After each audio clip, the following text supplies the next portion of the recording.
मेरा दिल चाहता है कि मैं पापा के दिल में अपना एक छोटा सा घर बना लूँ जिसमें मैं सारी उम्र रहूँ। पापा को देखकर मुझे दुनिया जहाँ का सुकून मिलता है, लेकिन मैं पापा को बहुत तंग करती हूँ। कल घर आए तो मुझे आवाज़ दी, किरण मेरे कपड़े प्रेस कर दे। मैंने इनकार कर दिया कि मुझसे नहीं होते, मेरा रोज़ा है। मामा की तरफ देखा तो मामा खाना बना रही थी। मेरी तरफ देखकर खुद खड़े प्रेस करने लगे। मैं आहिस्ता से उठी, पापा के पास गई और कहा, पापा मुझे आप पर तरस आ गया है, लाएं मैं प्रेस कर देती हूँ। बाबा गुस्से से बोले, पहले उठ जाती। मैं मुस्कुराने लगी। मैं सब बहन भाइयों में छोटी हूँ। बड़ी आपी की तो शादी हो चुकी है, लेकिन मैं सबसे निराली हूँ। सारा दिन शरारतें करती रहती हूँ। एक दिन पापा न्यूज़ देख रहे थे तो मैं इनके पास बैठ गई और जानबूझकर सवाल करने लगी कि पापा ये न्यूज़ देखकर आपको क्या मिलता है? आप तो वकील हैं, आपने कौन सा इलेक्शन लड़ना है? पापा मेरी तरफ गुस्से से देखने लगे। फिर गुस्से से अम्मी को आवाज़ देते हुए कहा कि इस पागल को ले जाओ। मैं नाराज़ होकर चली गई। डिनर का वक्त था तो मामा ने आवाज़ दी, खाना खा लो। मैंने इनकार कर दिया। पापा सब सुन रहे थे, यूँ लग रहा था जैसे वो टीवी देख रहे हैं। मामा ने फिर आवाज़ दी, किरण खाना खा लो। मैंने इनकार कर दिया। पापा के सामने खाना पड़ा हुआ था, इन्होंने भी खाना छोड़ दिया। मामा ने पापा की तरफ देखा और कहा, आप तो खाएं। पापा भी नाराज़ होकर बोले, वो नहीं खाएगी तो मैं भी नहीं खाऊंगा।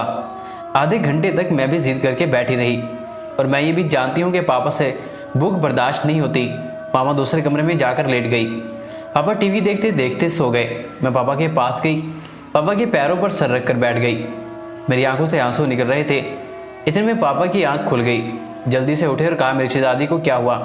मैं ऊंची ऊंची आवाज़ में रोने लगी। पापा जानते हैं मैं इनके बिना एक पल भी नहीं रह सकती। मुस्कुराने लगे और कहा, खुद नाराज़ होती हो और फिर रोने भी लगती हो। अब नहीं कहूँगा पागल। मैंने एक निवाला अपने हाथ से पापा को खिलाया। पापा भी शरारत करते हुए कहने लगे, रहने देती, मैं खाने के बिना क्या मर जाता। मेरी आंखों से आंसू बह रहे थे। पापा कहका लगाकर हंसने लगे और कहा, किरण वैसे तुम पागल हो, मैंने फ्रिज में फ्रूट लाकर रखे हुए हैं, खाती क्यों नहीं हो? मैं खामोश थी, पापा के साथ बैठी खाना खा रही थी। अब जानते हैं मेरे पापा मेरी पसंद नापसंद सब कुछ जानते हैं। वो जानते हैं मुझे बैंगन नहीं पसंद, लेकिन पापा को बहुत पसंद है। फिर भी घर में नहीं बनता क्योंकि मुझे पसंद नहीं। जिस दिन मेरी पसंद की चीज़ ना बनी हो, पापा चुपके से मेरे लिए बाजार से कुछ ना कुछ ले आते हैं। मामा पापा से झगड़ते रहती हैं, लेकिन पापा हल्का हल्का मुस्कुराते रहते हैं और मुझे कहते हैं, छोड़ो मामा को, तुम आराम से खाना खाओ। पापा एक बार दूसरे शहर किसी काम के लिए चले गए। मैंने पापा को 2 दिन नहीं देखा। मुझे बहुत बुखार हो गया। पापा के बिना घर एक कैद खाना लग रहा था। मैंने पापा को 1000 कॉल की, पापा कब आना है? पापा तसल्ली देते, बस आ रहा हूँ। मुझसे कुछ खाया भी नहीं जाता था। मामू डॉक्टर के पास ले गए, लेकिन मुझे पापा के सीने पर सर रखना था। मुझे दवा की ज़रूरत नहीं थी। 5 दिन बाद पापा घर आए। पापा दरवाजे से दाखिल हुए। मैं नंगे पाँव पापा के सीने से लग गई। पापा ने मेरे सर पर हाथ फेरा। मैं पापा की गोद में सर रख कर लेट गई।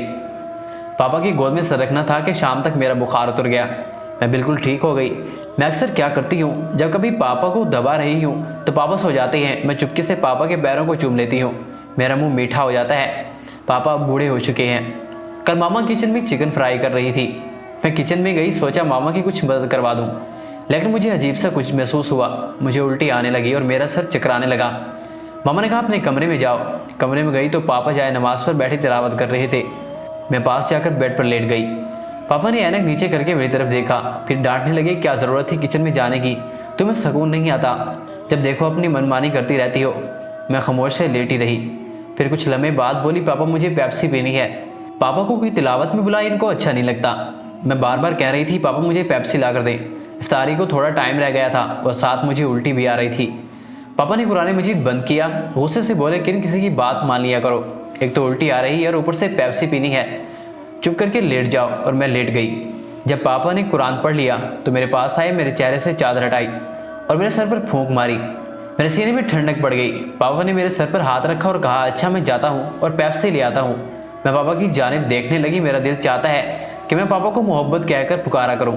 अपने पापा को कभी रुसवा न करना, कभी किसी गैर मर्द की खातिर अपने पापा को दर्द न देना। मैं दुआ करती हूँ अल्लाह सबके पापा को सलामत रखे और जिनके दुनिया में नहीं है उनकी मगफिरत फरमाए। आमीन।